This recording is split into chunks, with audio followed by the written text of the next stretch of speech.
A United Nations panel has strongly condemned Burma's recent crackdown on dissenters. Burma's delegate immediately dismissed the vote, which had been co-sponsored by Australia. But the junta is likely to face further criticism at the East Asia Summit in Singapore that follows hard on the heels of the ASEAN gathering. A protest is a rare sight in Singapore, particularly when it involves Burmese students. They're angry that an official briefing by the United Nations Special Envoy to Burma, or Myanmar, to ASEAN leaders was cancelled after objections by the Burmese Prime Minister. Instead, Ibrahim Gambari has held a series of individual behind-the-scenes discussions.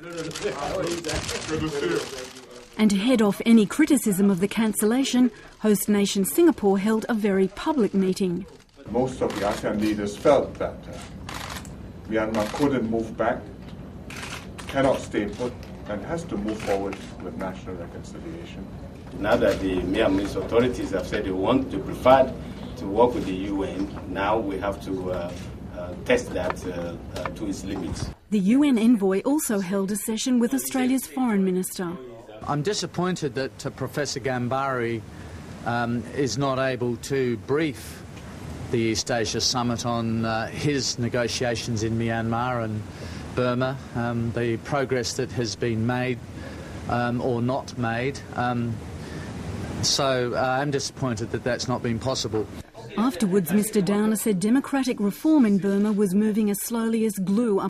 Half a world away at UN headquarters, a General Assembly panel passed a resolution strongly condemning Burma's crackdown on dissenters and the ongoing house arrest of democracy leader Aung San Suu Kyi. Burma's delegate tried to stop the vote with a no-action motion backed by China, but that was defeated. In the end, 88 nations voted in favour of condemning the crackdown, 24 against, with 66 abstentions.